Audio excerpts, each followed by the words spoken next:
Something is wrong with the universe, and the people who study it for a living refuse to say it out loud. The vacuum of empty space contains 10 to the power of 120 times more energy than it should. Particles vanish when observed. Galaxies spin in ways that violate every law we have written.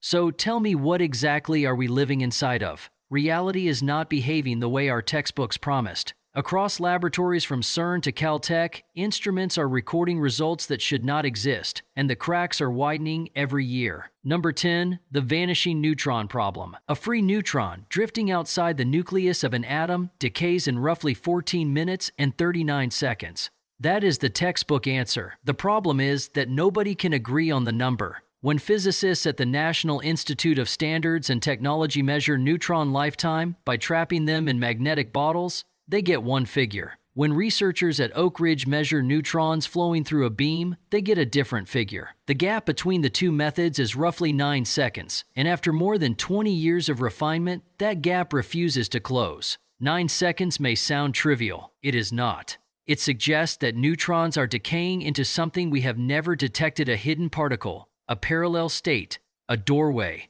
Leah Broussard at Oak Ridge has openly proposed that neutrons may be slipping into a mirror dimension before returning. That is not science fiction language. That is a peer-reviewed hypothesis. The most basic building block of matter is leaking somewhere, and we cannot find where. If a single neutron can disappear from our universe and reappear, what does that say about the walls we believe surround us? The answer to that question gets stranger from here. Number 9, the impossible cold spot. In 2004, the Wilkinson Microwave Anisotropy Probe found a region of the cosmic microwave background that should not exist. It is a patch of sky in the constellation Eridanus, roughly 1.8 billion light-years across, where the temperature drops by about 70 microkelvin below the surrounding background radiation. Standard cosmological models predict variations of perhaps 18 microkelvin. This anomaly is statistically off the chart, with a probability of occurring naturally estimated at less than 1 in 200. Laura Mersini Howden at the University of North Carolina has argued the cold spot is the imprint of another universe colliding with ours during inflation. Read that again. A bruise on the sky from contact with a neighboring reality. Other physicists have proposed it is an enormous void containing almost no galaxies.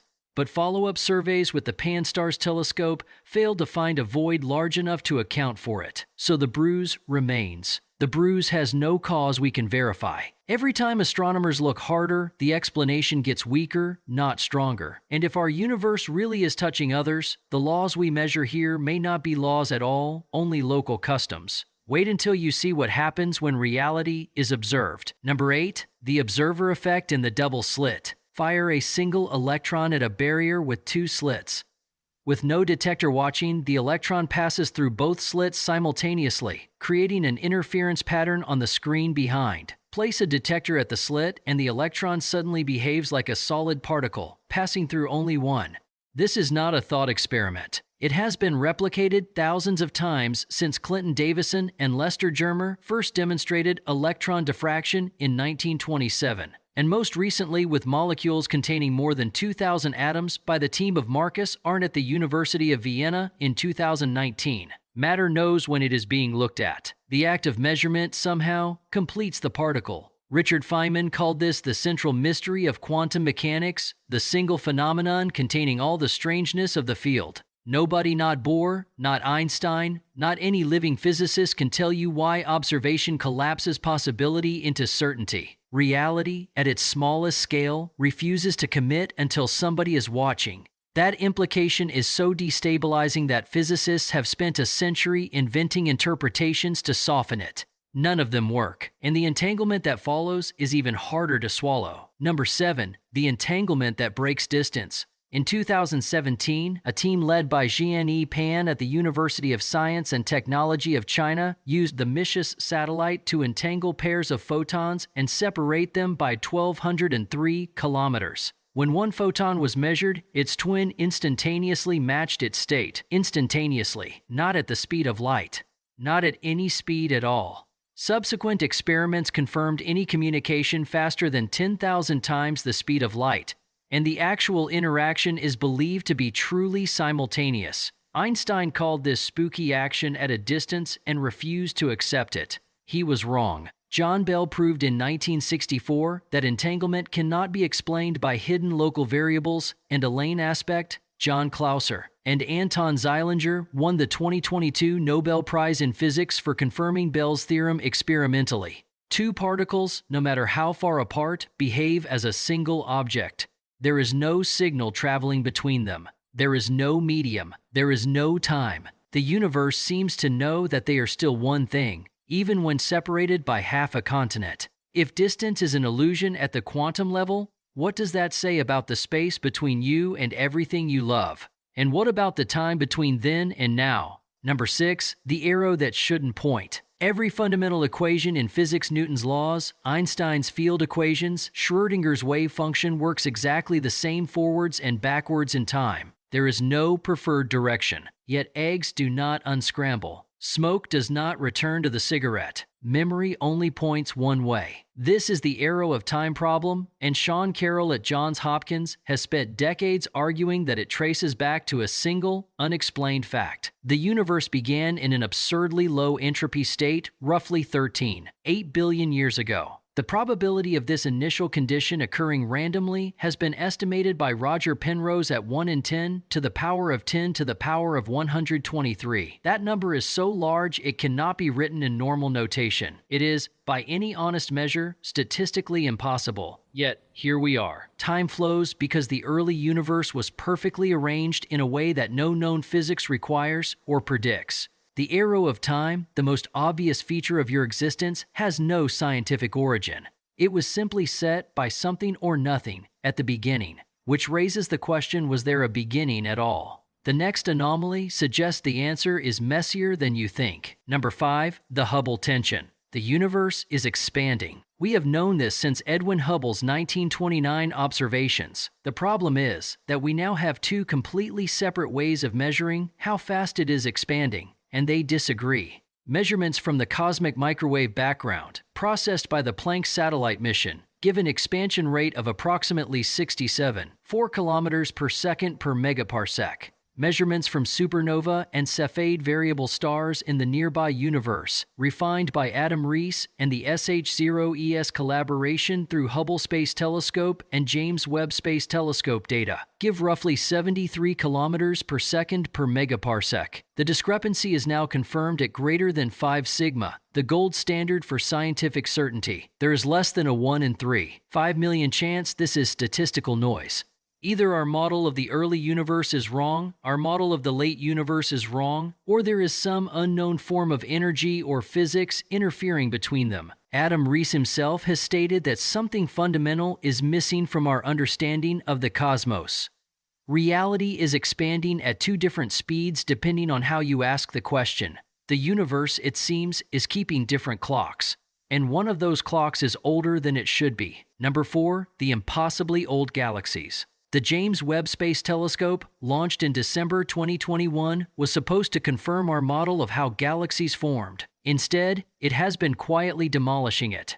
Within months of its first deep field images, astronomers identified galaxies such as JAD East-Gs-Z14-0, observed as it existed roughly 290 million years after the Big Bang. The galaxy is too large, too bright, and too structurally mature to fit existing formation models. According to Alison Kirkpatrick at the University of Kansas, the data is forcing cosmologists to confront the possibility that something is deeply wrong with the standard cosmological model. Multiple galaxies of this kind have now been confirmed, including objects that appear to contain stars older than the universe should allow. Let that land. Stars older than time. Either galaxies form by a process we do not understand, or the universe is significantly older than the 13.8 billion years we have calculated, or the very concept of a Big Bang origin needs revision. Pavel Krupa at the University of Bonn has openly stated that the standard model is in crisis.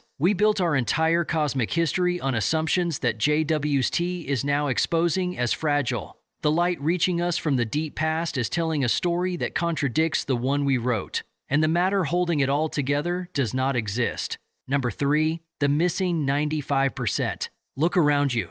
Everything you see, touch, eat, breathe, And remember, is made of ordinary matter, atoms, quarks, electrons. According to measurements from the Planck mission, that ordinary matter accounts for only 9% of the universe. The remaining 1% is divided between dark matter at roughly 8% and dark energy at roughly 3%. Neither has ever been directly detected. Dark matter was first inferred by Fritz Zwicky in 1933, when he noticed galaxy clusters were rotating too fast to remain bound by visible mass. Vera Rubin confirmed it in the 1970s by measuring galactic rotation curves at the Carnegie Institution. Dark energy was discovered in 1998 when Saul Perlmutter, Brian Schmidt, and Adam Rees found that the expansion of the universe is accelerating, work that earned the 2011 Nobel Prize. Both phenomena are real. Both are required to make our equations match observation.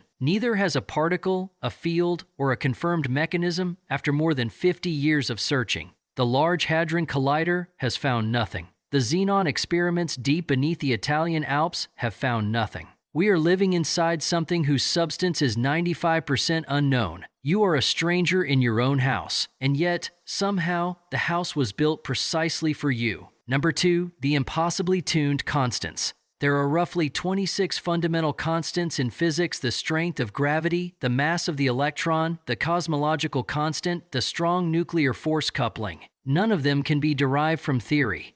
They were measured, and they are all balanced on a knife's edge.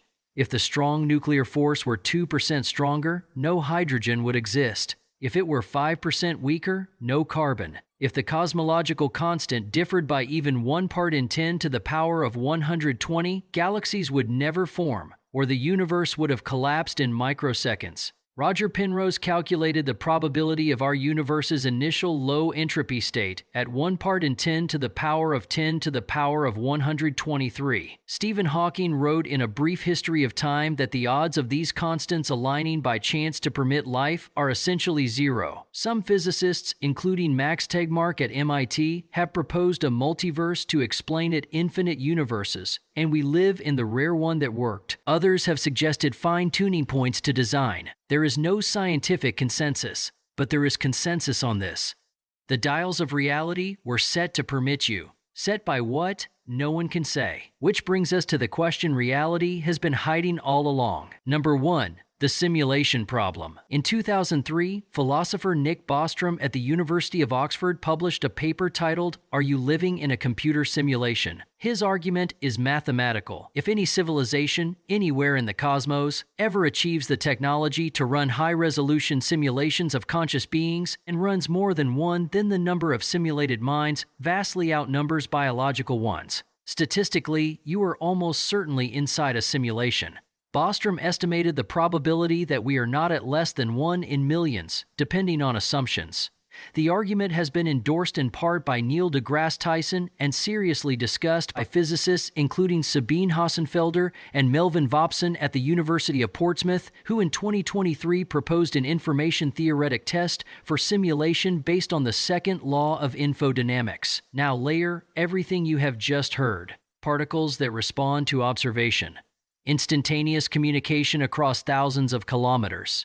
Constants tuned to impossible precision. A universe whose substance is 95% invisible. Galaxies older than the cosmos. Time flowing in only one direction for no reason. These are the exact symptoms you would expect inside a rendered environment with finite computational resources, optimization shortcuts, and a programmed beginning. Reality may not be a place. Reality may be a process. And the most disturbing part is that there is no experiment, in principle, that could ever prove it isn't. The deeper science looks, the less reality resembles a thing and the more it resembles a question. We were taught the universe was solid, indifferent, and old. What the data is whispering, year after year, is that it is fragile, responsive, and maybe far younger or far stranger than we are willing to admit.